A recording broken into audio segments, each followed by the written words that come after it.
दोस्तों, यह उन दिनों की बात है जब सन्यासी सेब की बाग में अपना समय व्यतीत कर रहे थे।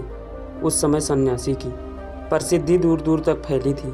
लोग अपनी चिंताओं और समस्याओं का समाधान खोजने के लिए दूर दूर से सन्यासी के पास आते थे। ऐसे ही एक दिन जब सन्यासी सेब के जंगल में लोगों को उपदेश दे रहे थे तो एक आदमी अपने 24 से 25 साल के बेटे के साथ सन्यासी की ओर आ रहा था।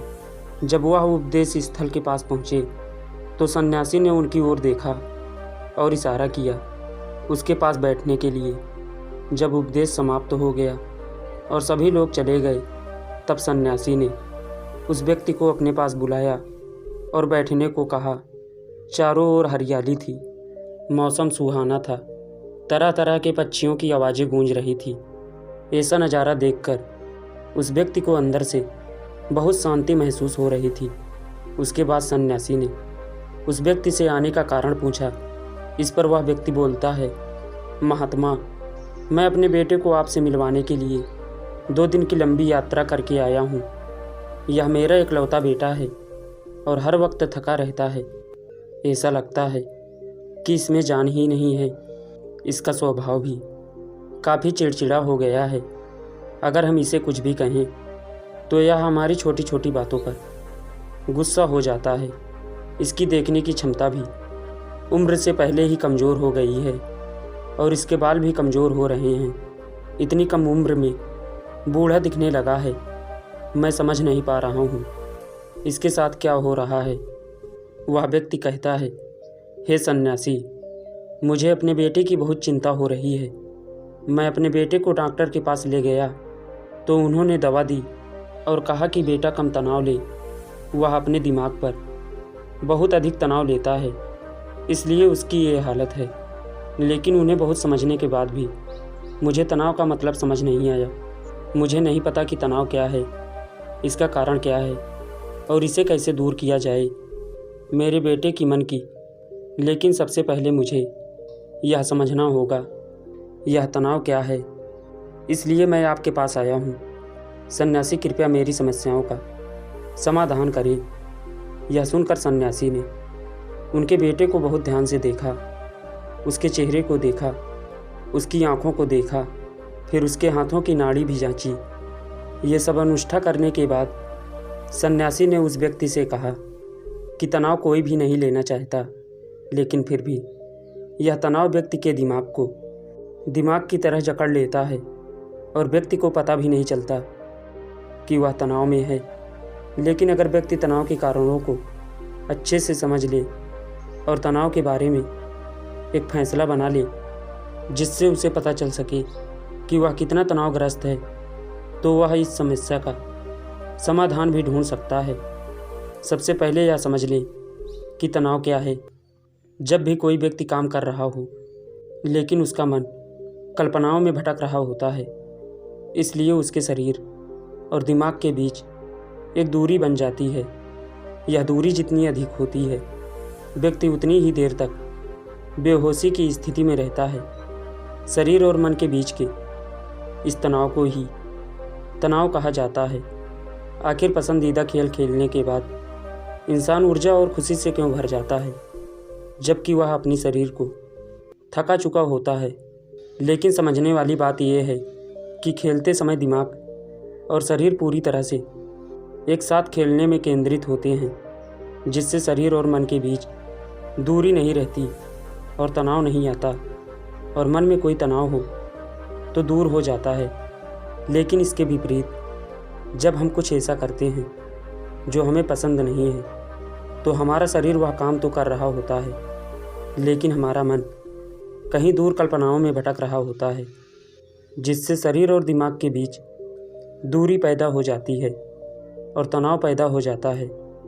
इसलिए ऐसा करना चाहिए, एक समय में केवल एक ही काम करना चाहिए और अपने शरीर और दिमाग की सारी शक्ति उसी एक काम में लगानी चाहिए ताकि व्यक्ति के अंदर तनाव पैदा ना हो। सबसे प्रमुख कारणों में पहला कारण है अति महत्वाकांक्षी होना। महत्वाकांक्षी होना अच्छी बात है, लेकिन क्या आपने कभी गौर किया है कि उस आदमी का उसका एक लक्ष्य पूरा नहीं होता कि वह दूसरे की ओर भागने लगता है। अगर दूसरा पूरा हो जाता है तो फिर तीसरे को, और इस प्रकार वह गोल गोल घूमता रहता है अपने जीवन में अपने लक्ष्य को प्राप्त करने के लिए। इसलिए जो व्यक्ति अधिक महत्वाकांक्षी होता है, जो बड़े लक्ष्य निर्धारित करता है, वह कभी भी वर्तमान में नहीं रह सकता। उसका दिमाग हमेशा भविष्य की योजना बनाने में व्यस्त रहता है।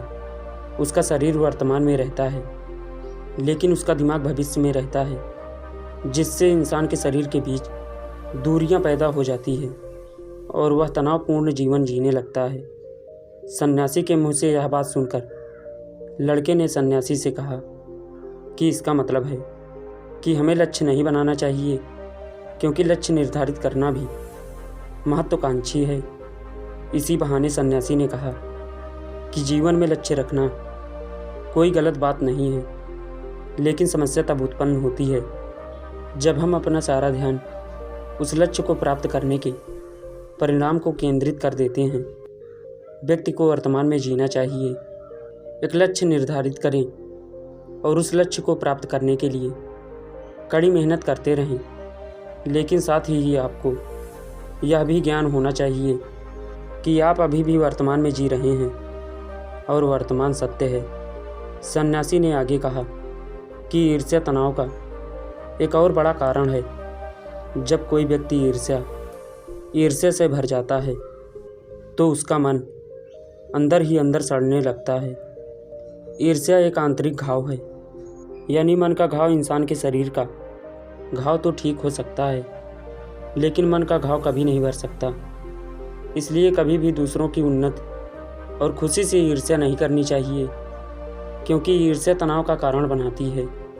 इसके बाद सन्यासी ने तनाव का अगला कारण बताया और कहा कि अरुचिकर काम भी मन में तनाव पैदा करता है। जो काम हमें करना पसंद नहीं है, उस काम में हमारा मन कभी नहीं लग पाएगा। हमारा शरीर वहीं बैठ जाएगा, लेकिन हमारा मन कल्पना की उड़ान भरता है, जिससे शरीर और मन के बीच दूरी पैदा हो जाती है और व्यक्ति तनावग्रस्त हो जाता है। इसलिए व्यक्ति को हमेशा अपनी रुचि के अनुसार ही कार्य करना चाहिए। यदि व्यक्ति ने यह तय कर लिया है कि उसे कौन सा काम करना है और वह उसी काम को अपने जीवन का लक्ष्य बना लेता है, तब वह काम उसके लिए काम नहीं बल्कि खेल बन जाता है। लेकिन दोस्तों, अपने जुनून को फॉलो करो, यह कहना कितना आसान है, अपना सच्चा जुनून ढूंढना कितना मुश्किल है। क्योंकि आजकल ज़्यादातर युवा सेलिब्रिटीज़ और सोशल मीडिया से प्रभावित हैं। वे किसी भी काम को अपना जुनून मानते हैं और फिर कुछ दिनों तक कोशिश करने के बाद उसे बीच में ही छोड़ देते हैं, क्योंकि यह उनका जुनून नहीं था। और इस तरह वह अपना कीमती समय और ऊर्जा बर्बाद करते हैं। तनाव का चौथा कारण है दूसरों से अपेक्षा करना। सन्यासी ने उस व्यक्ति की ओर इशारा करते हुए कहा, एक पिता के रूप में तुम्हें अपने बेटे से बहुत सारी उम्मीदें होंगी कि आपका बेटा बहुत सफल इंसान बने, आपका नाम रोशन करे और जैसा जीवन चाहे वैसा जीवन जिए, आपकी हर बात माने। लेकिन क्या आज तक किसी की भी उम्मीदें पूरी हुई हैं? जब भी कोई व्यक्ति दूसरे से कुछ अपेक्षा करने लगता है तो वह अनजाने में तनाव पैदा करना शुरू कर देता है। खुद के लिए ज़रा सोचिए, अगर आपका बेटा आपके मुताबिक काम नहीं कर रहा है और वह वैसा नहीं बन रहा है जैसा आप उसे बनाना चाहते हैं, तो निश्चित तौर पर तनाव आपके दिमाग पर हावी हो जाएगा। आप तनावपूर्ण जीवन जीने लगेंगे और इस तनाव में आप इस तरह व्यवहार और बातचीत करेंगे कि आपके अपने बेटे के साथ संबंध बात से बदतर होते चले जाएंगे। इसलिए व्यक्ति को दूसरों से अपनी क्षमता से कम उम्मीदें रखनी चाहिए। और अगर आप पूरी तरह से तनाव मुक्त रहना चाहते हैं तो दूसरों से उम्मीदें रखना बंद कर दें। इसके बाद सन्यासी ने कहा, शरीर कष्ट भी मनुष्य के तनाव का एक कारण है। जब कोई व्यक्ति किसी शारीरिक दर्द से गुजर रहा होता है तो उसका पूरा ध्यान उस दर्द पर होता है और वह सारा दिन बस अपने दर्द के बारे में ही सोचता रहता है, जिससे उसका मन दुख विचारों से भर जाता है और ऐसे में व्यक्ति तनावग्रस्त रहने लगता है। यह सब सुनकर वह व्यक्ति बोला, हे सन्यासी, शारीरिक कष्ट किसी भी व्यक्ति को हो सकता है, तो क्या वह व्यक्ति जीवन भर तनाव में रहेगा? इसका उत्तर देते हुए सन्यासी ने कहा, मनुष्य को यह समझना चाहिए कि हमारा जीवन दुख का आधार है। जैसे जैसे हमारा जीवन चलता है, बीमारियां आती हैं और फिर अंत में मृत्यु आती है। इसलिए बीमारियां मानव जीवन का अभिन्न अंग हैं, जिससे कोई नहीं बच सकता। यह बस किसी के जीवन में समय से पहले आता है और किसी के बाद आता है, लेकिन सबके पास आता है। जब मानव मस्तिष्क इस बात को अच्छी तरह से समझ जाएगा, तब उसे अपनी बीमारी के बारे में सोचकर ज़्यादा तनाव नहीं लेना चाहिए, क्योंकि हमारे जीवन का यह अभिन्न अंग है और इसके लिए शारीरिक व्यायाम का अभ्यास करते रहना चाहिए और स्वस्थ जीवन शैली को भी अपने जीवन में जगह देनी चाहिए, जिससे उसका शरीर लंबे समय तक स्वस्थ रहकर ठीक से काम कर सके। दोस्तों, यह वीडियो आपको पसंद आई हो तो इस चैनल को सब्सक्राइब और वीडियो को लाइक ज़रूर करना। तो चलिए मिलते हैं किसी अगले वीडियो में अगले टॉपिक के साथ। तब तक के लिए धन्यवाद।